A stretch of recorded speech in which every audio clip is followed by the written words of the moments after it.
Welcome to Empowering Plans, a show dedicated to identifying waste and undue expense in the health benefits industry, discovering ways to maximize benefits while minimizing costs, and empowering employers, administrators, and consultants to emphasize, once again, the benefit in benefit plan.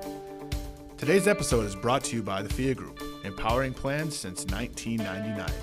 Now here are your hosts, the Phia Group's own CEO, Adam Russo, and Senior Vice President and General Counsel, Ron Peck.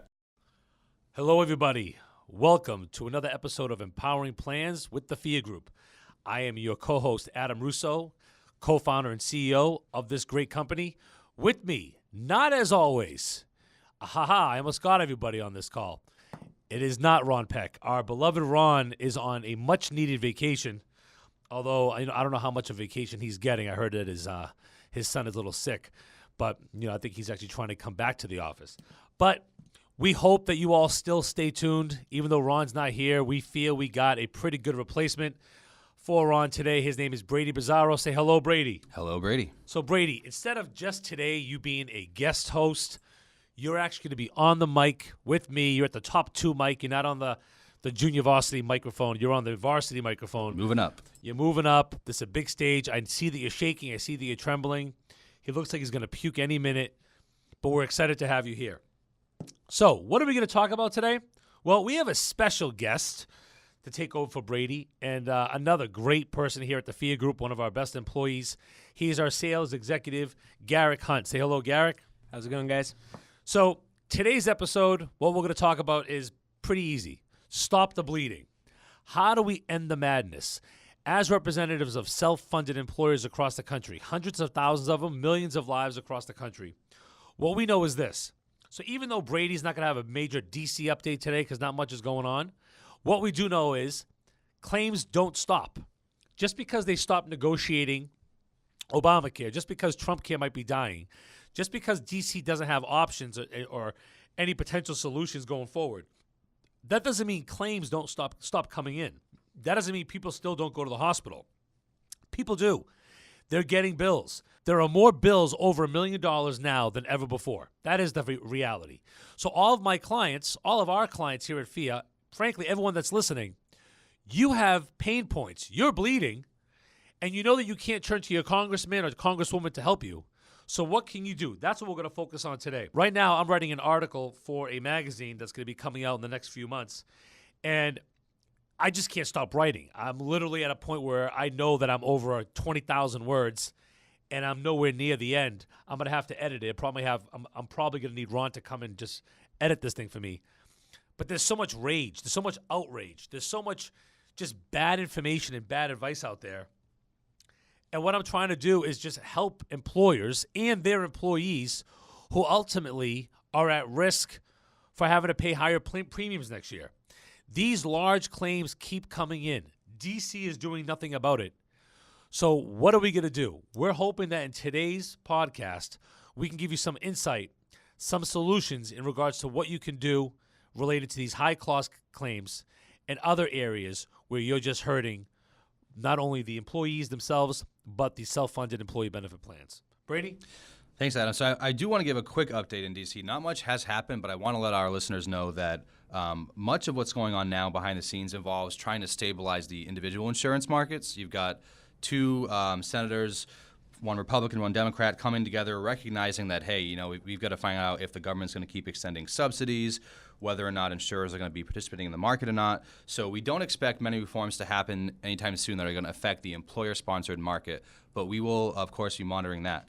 But today, again, like Adam said, we're looking to talk about what ways plans can contain their costs, and from our perspective as well, making sure that in doing so, you're not violating any federal laws or other regulations that apply to the plan. So I'll have some examples of things we've been seeing and pitfalls that you may find yourself falling into when trying to control your costs. But I want to first ask Garrick, though, our great guest today, as part of his interview, what are some of the things that you've been hearing and seeing from plans, and what are clients coming to us asking about? Thanks, Brady. Well, I mean, it's no secret to anyone listening who knows the Phia Group, who's heard Adam speak, Ron speak, or anyone else. We get thousands of requests through our consulting inbox every single week. So there's always a myriad of stuff that's going on in the industry, but a couple of them do jump out. We've had a lot of calls relating to out-of-network claim issues. Air ambulance strikes again and always creates a lot of havoc. But a big thing that's popping up is specialty drugs. A lot of people looking to find ways to address those costs via carve-outs or anything to that effect. Sorry for cutting you off, right? And I really do apologize. Because you're right. These are the major issues, right? Large out-of-network claims, air ambulance, high-cost specialty drugs. There are solutions out there.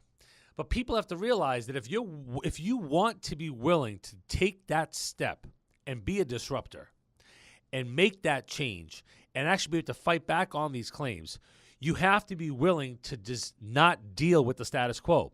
You have to be willing to say, you know what? I'm not going to work with wrap networks anymore.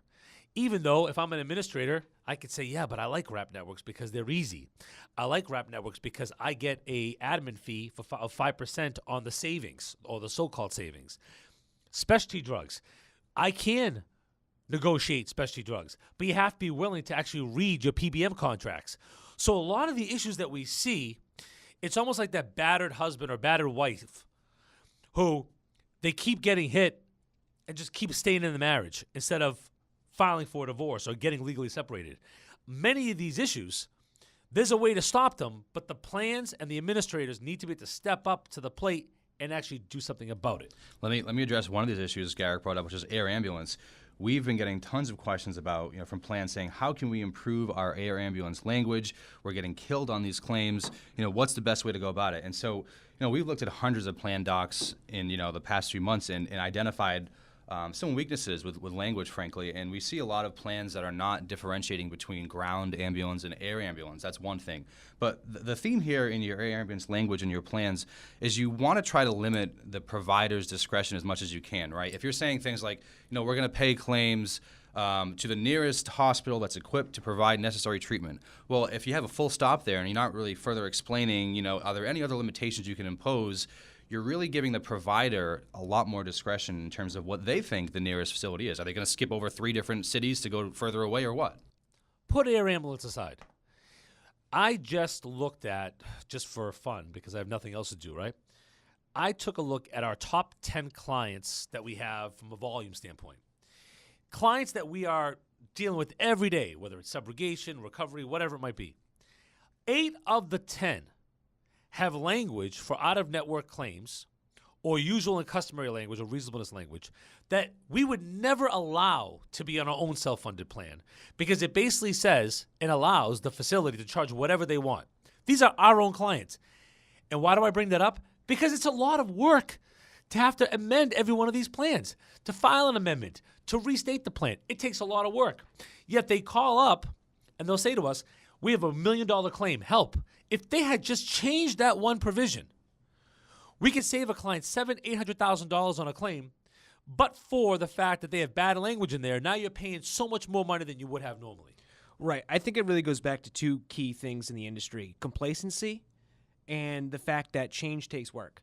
I mean, a lot of the times you see a lot of these great programs that Adam talks about. We call it the PhD level of self-funding. There's a lot of value in making these changes and being proactive, but it wears overalls and it's dressed like work. And so that causes this mentality that we've always done what we've always done. It's always worked to a degree. And as long as the groups aren't complaining or they're complacent with what's going on, they're not going to make those changes. And again, it's not just the plans and administrators. It's the vendors too. I mean, if you look at ourselves, there are many situations where we can literally say, you know what, we're better off with the status quo because we can make more money keeping things the way they are because we're getting a larger fee.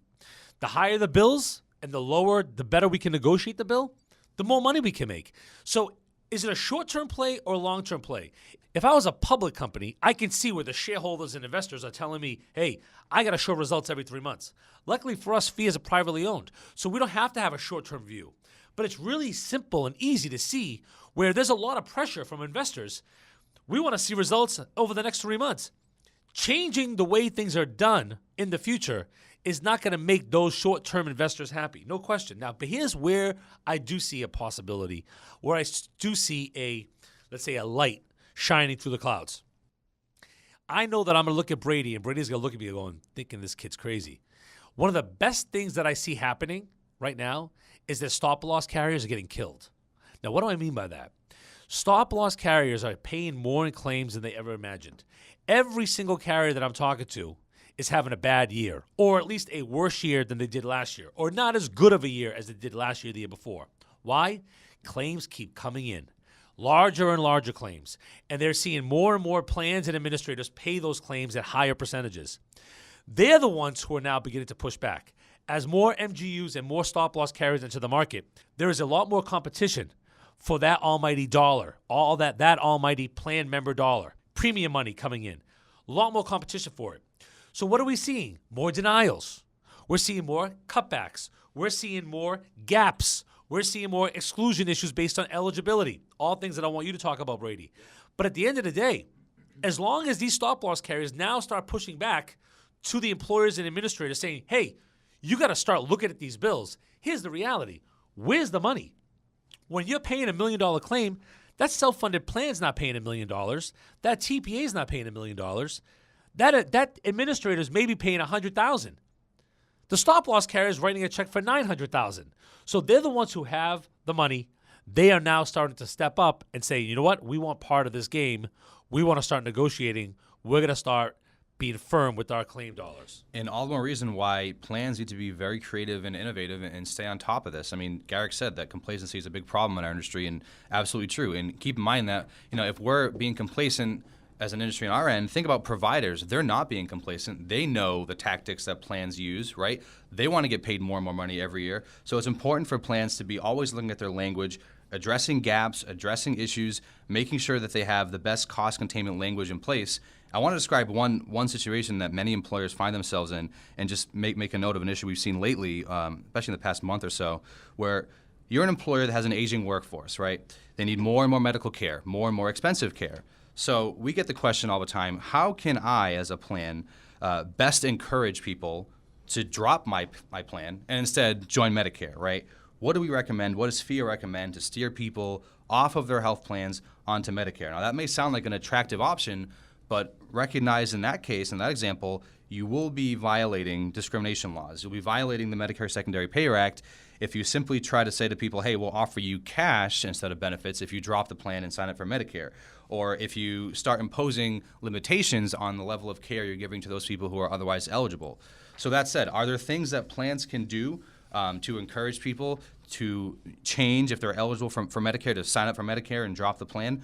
Very, very few, because remember, you can't take into account their Medicare status.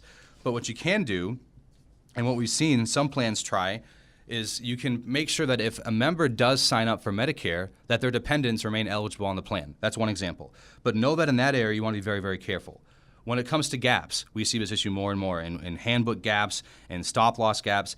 Make sure you have your eligibility squared away. Make sure that you don't have eligibility language in one document that differs from another. If you have an hours of service requirement, make sure it matches in both the plan and in the handbook. If you're saying part-time employees are not eligible for benefits in your handbook, well, make sure that you're limiting the hours that they can work, for one, to be compliant with the employer mandate, but also make sure that your plan doc says that. It's August. This is the time that if you want to really make change for 2018, now is the time. You can update those handbooks. You can update those SPDs. Simple language changes so that instead of having Garrick get a phone call where you have a one-off claim that you're trying to get us to help you with, you now have the arsenal. You have the weaponry in place already for 2018 so that you can reduce the overall spend. You can go back to your clients and go, look how much money we're saving you on these claims. Yeah, is it a lot of work? Sure it is. Is it going to take time? Sure it is. Is it going to cost a few bucks? Yes. But the return on your investment, the ROI that you're going to have from putting a little bit of effort in, is going to be crazy in 2018. And as we see more and more employers, and we do, see more and more employers look to self-fund for the first time or decide to work with a third-party administrator instead of a basic carrier when it comes to their self-funding, you need to be creative. You need to act like a boutique shop. You need to be experts and have a willingness to change. Garrick? I always akin these changes to having a fire extinguisher in your home. I guarantee you, if everyone pauses this right now, I'll wait. Go into your kitchen, your basement, your living room. There's a fire extinguisher somewhere.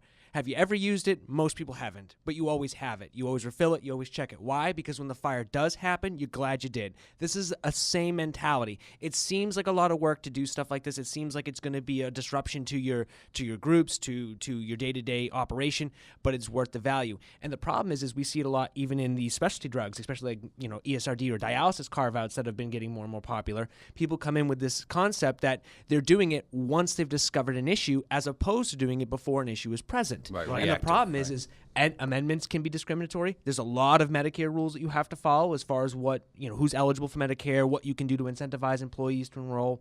There's a lot of stuff that goes on there. And if you're trying to do it while you're trying to put out a fire at the same time, you run the risk of creating an issue by virtue of trying to do the greater good. What we see every day is people buying fire extinguishers after they've had a fire. All right, guys, we're at that point in time of our podcast where we have to read one of the questions that we've gotten from one of our happy listeners out there in podcast land.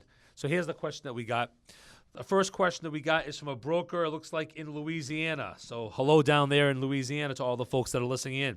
The question is overpayments.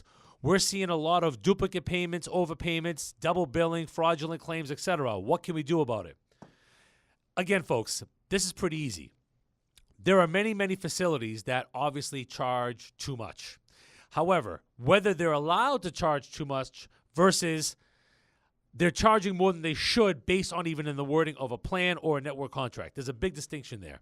So what we would advise all of you folks out there listening is pretty simple. Number one, if you have overpayments, if they're going to the same facility, it could be fraud, but don't forget, fraud is an intent to commit fraud. It could just be an overcharge. If an overcharge could just be, by accident, a mistake. You have to identify what that is. Is there a pattern? Is it the same facility over and over again? Do you have a bunch of overpayments to a bunch of different facilities? Depending on the situation, we would then look at your plan language. Does the plan have good language that allows the plan to recoup the money? Next, does the administrator in their administrative service agreement allow the plan to actually pursue those claims against the facility? Also want to look at the network contract and wonder the same exact thing. Once you know all those things, that is the point in time in which you can hire someone like us to actually go out and try to pursue these overpayments. The best way to pursue overpayments is almost like a class action type of approach. We look at all the overpayments to a particular facility and we try to attack them all at one time. It is much easier, now people would never believe this, but it's actually much easier to recoup $500,000 from one facility for 75 patients than $300 from a facility for one patient, for obvious reasons. Great question, great insight. Please keep them coming in. You can email us at socialmedia@phiagroup.com with any questions you may have. But that's all the time we got for today. On behalf of Brady, Garrick, and myself, thank you so much for tuning in, and please continue to empower your plans. Thank you.